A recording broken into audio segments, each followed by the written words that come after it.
Welcome everyone back to Pommy and Oz. Hope we're all doing absolutely awesome. It's cold, it's Thursday, and we're here with some excellent AFL draft content. So what I thought I'd do today, while you hit that like and subscribe button, 40% of you aren't subscribed, so let's get them numbers up, and you can become a member. We're going to do a giveaway this week. This weekend, we're going to have a little bit of a members-only live, so you can do that there in the description. It's a cup of coffee. Helps the channel out amazingly. We're going to go through the AFL draft. Now, you hear the phrase compromised quite a lot in the AFL world. What does that mean? And also a little bit of a brush up of the AFL rules and regulations. So going into the AFL draft, what do the sides have to do? How do the sides keep the list sizes the say they are? So with the advent of the 19th team, the AFL have kind of clarified what the list is going to look like this year, and it's going to stay the same. So it's going to be a minimum of 37 players, a maximum of 44 players on your books, with the primary list being 36 to 38 players, which effectively means if you've got 36 players, you can have 6 rookies, 2 category Bs, 38, 4 rookies, 2 category Bs. Think it of that system and deduct and add. There's obviously little extended things they do as well with Gold Coast and teams like that. But effectively, you're looking at a maximum of 44 players on your book. Look at it that way. That's always a simple way to look at it. Just think 37 to 44. So that is how they've got to make it up. So that's always interesting. When people do their mock drafts and stuff like that, I see mock drafts being done and I'm like, hang about, they've got 50 players on the list. You haven't delisted anyone yet. And that obviously affects the makeup of their list. But obviously, as you know, the AFL has amended the rules and the first 40 picks are no longer protected. But there is some circumstances where that is not true. And how does that affect this draft? And you'll be surprised. It's not really talked about enough. This draft is quite compromised in early doors. So let's go through the different categories and how it affects. So the first we're going to look at is father and sons, probably the most iconic rule in the AFL. Long-time watchers of myself know that I'm not a big fan of this rule because I don't think you can have half equalisation, which is effectively, in my opinion, what the AFL have done with this, especially when we've seen some very good players. Nick Dacos, who is a rarity, I would admit, but it does take away from the bottom feeders. I would much prefer to see a more fair metric as opposed to your pick 1 being knocked down to pick 2. You're more heavily compensated if you are in the draft that year. Looking at North, I feel like they were shafted. They sold their pick to GWS. I feel like you're shafted if you're doing that. So, but father-sons this year, in an interesting avenue. So the first one we're going to look at is Jordan Croft. And we've tried to keep these ones where there isn't much protection into early doors, if you know what I mean, to try and make it easy. But Jordan Croft, very, very good footballer. Father-son from Calder Cannons, 200-centimetre juggernaut he is, the young lad is. 80 kegs, key forward. And he's a very, very, very talented footballer. He's going to definitely be going to the doggies. Obviously, Matthew, his dad, is a big, big, big doggies icon, if it were. We've got him going anywhere 15 to 20. You look at his numbers this year, 11.5 disposals, 3.8 marks, 2.8 tackles, 4.5 hit-outs, just under 2 goals a game, and obviously the behind.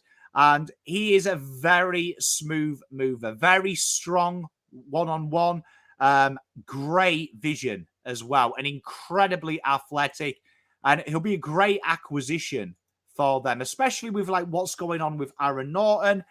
They've got a really good young forward line as well. Jamara, Cody Waitman, Sam Darcy to come through. He really fits that build, and he's a really exciting prospect. And again, this father-son rule, you look at the teams that are going to be in their mid-20s, there's probably a lot of teams that would take him, but you can see real chance of being an early as well. But again, this is where the AFL comes in. If you're a team, are you bidding early to try and sacrifice and ruin Dog's strategy. Be an interesting one what they do. They've got a few picks in this draft from that Dunkley trade. So it's one of them things that I always think is a very unwritten rule. The next one is Will McCabe, and I'm a big fan of Will, and he can play front of the ball or behind the ball, down back, incredibly strong in the air. He's got huge speed for his size, 197. Playing more down the back, he has pinch hit up forward, so that is a point of difference for him. He'll go in that 20 range, 20.5 touches for someone that he's an intercept beast. He's probably what they thought then the Granger Brass would be. Incredible marking prowess, 5.7. Good defensively. Not so bad when he's in front of the onion bag as well. I really like this kid. I think this kid has got some scope to be a top 10 player. Hawthorn will be chomping at the bit that they get a father-son. But again, this causes that problem that Victorian clubs in this updated system, as we get onto it in the next slide, are really downplayed. But Will McCabe is an absolute fantastic player. This guy here, he jumps like a gazelle. Absolute phenomenal player. So with that first to 40, obviously father-sons are exempt, that you can match the system. The Northern Club Academies, though, were also exempt for that rule. Now, what does that mean? Well, what are Northern Club Academies? Well, it's basically the Giants, Swans, Suns and Lions. They have club-based academies, right, where they're looking after these players from teenagers, some even younger than that. And it's where the AFL has tried to get a market footprint in areas that they don't consider AFL friendly. So basically Queensland and New South Wales, effectively. Very interesting that one of them sides has played in a granny within a year. One of them has played it within 3 years, and 3 out of 4 have made finals quite a bit in the last 8 years. The Suns, you understand, right? Because they probably need all the help they can get. The other 3, they don't really have difficulty attracting players, and they don't really have difficulty keeping players. Okay, GWS recently, as the salary cap squeeze has come on, but can't think of many players that have left Sydney, and you can't think of many players that have left Brisbane. There's a few players that have gone from Victoria to there. So, weird one. And there is quite a few in this draft from Gold Coast. Jed Walter, who potentially could be a pick 1, if we're going to be totally honest. This kid here is a little bit special, and he's been highly rated by a lot of pundits, and you can see why. Kicks in clusters. One of the big things about him as well is the 3 tackles for his size, and that is 195 and 91 kegs. This guy ain't scared. You've seen Harry Mackay at Carlton and how his influence has been defensively. This kid's got it. His ability to lead is insane. Very sweet kicking action. Very big-bodied. He's kind of a myriad, very Audi version of Jeremy Cameron at this stage. And I don't like doing comparisons, but you can see it. He works really deep to get the ball. Very good. Just about anywhere inside 50. Has a roost of a kick. Has got it all. And you know what?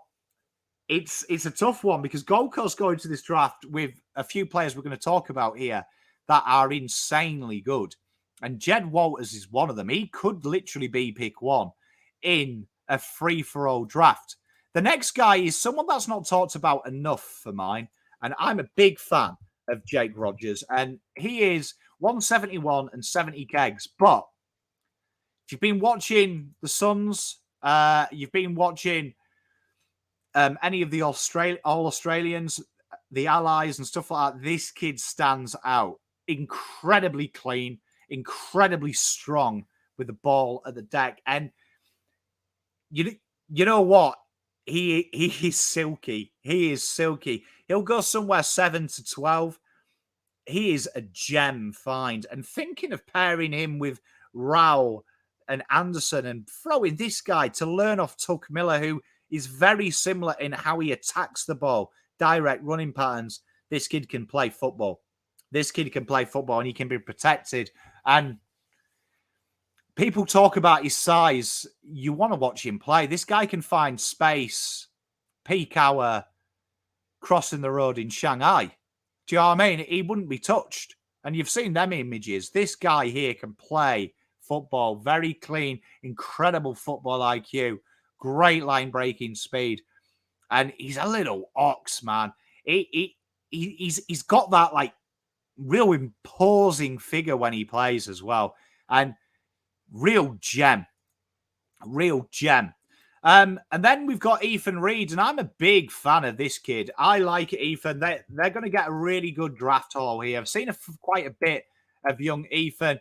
Real lanky, real animal, real strong aerially as well. 6 marks, works hard up and down the ground.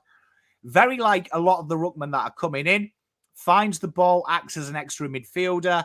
His work rate behind the ball is really strong. With Jared Witts leaving, great little replacement. And if they can get Witts going another year, really protects him. He won't be ready year 1, but the physicality of this guy is strong. 87 kegs and 202. Real high ceiling player. So the academy working out for them. And Charlie McCormick, probably the best hair in this draft, just quietly. And Charlie McCormick has had a really strong year this year. And his ability one-on-one is as good as anyone you've seen in the draft. He's not scared to take the game on as well. He goes up and down the ground hard. Hasn't had a lot of it in the juniors, it has to be said, but very good goal sneak, particularly working out of the square. He's tough to beat. His numbers haven't been that impressive, which will hit him. He'll go like late 20s, 30s, but a real interesting prospect and a real true tall player. Decent foot speed as well. There's a lot to work with. Very raw would be the way I describe him. But if you were a recruiter, you'd look at him and you'd think he stands out. He's got something about him. You put a bit of meat on them bones, you get him up and going, you look after him. He is a real talent. And the Allies have had such a good year this year. They really have. And I think that that's going to really pay into good instead. He was really prolific working off Walters, which is a good thing. 11 goals in them 4 games for the Allies. And he was really the foil to Jed Walters. And when you're a recruiter, you'll know that Charlie won't come in and be the key forward and the main man. So that already helps. Jed Walters, you're going to ask yourself, he isn't going to be the main man. He's going to be second fiddle. Charlie's been doing it his entire career. It's what I always say in the draftees. Look at these players who are willing to do the team thing. And Charlie is an able second and someone that I think I'd take with a late second. And that leaves us with the NGA academies. Now, Pom, what are NGA academies? Well, they're clubs that are outside them hot zones that we talked about, NSW Queensland. And they're for multicultural and Indigenous backgrounds. And we've had a lot of players come through with great success. Quaynor, Ugur Koken, the list goes on, really. And we've had Domaku. And basically, inside top 40, it's anyone's. Outside of that, you can match. So you're really looking at your squad role players here. If you are not one of them clubs that can protect these players. There is a couple of players in, though, that are eligible for their academies that we won't see. And Colby McKercher is another guy that potentially is worked extensively with North Melbourne as a part of their Tasmanian range. And Colby McKercher he's good. Mouth-watering good, I would say. Again, Allies have been the dominant side. This kid here is a smooth mover, great engine, keen eye for goal. He accumulates the ball. His vision is good. His kicking technique is sound. He's the modern-day midfielder. And this guy here, whoever he goes to, is very good. North in with a shout. So are the Eagles, you would suspect. Hawthorn definitely will be keeping tabs on him, but they keep winning. But this kid here is an incredible footballer and one that I should think teams will be definitely hoping to get through. He's got great aerobic capacity, a great hunger for the contest. You'd imagine this will be North Melbourne's pick should they keep it too. Very good footballer. And the other one, Mitch Edwards, tied to Fremantle as academy. And probably the best ruck in this draft.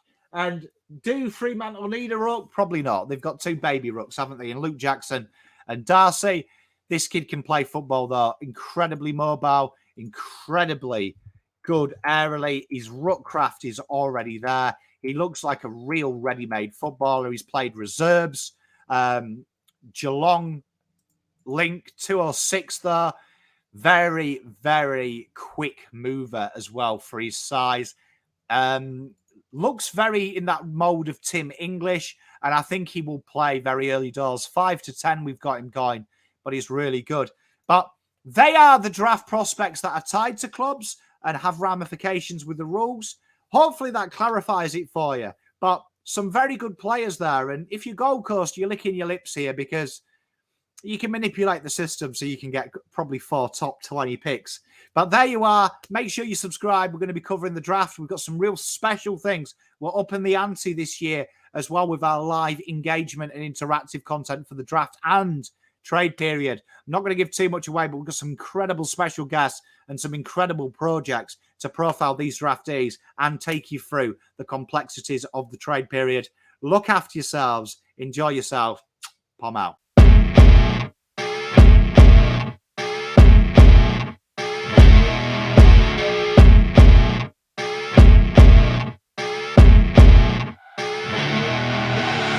I see her rolling up, Uber black Cadillac, high heel boots and a sexy body full of tats. Baby's bad, oh baby.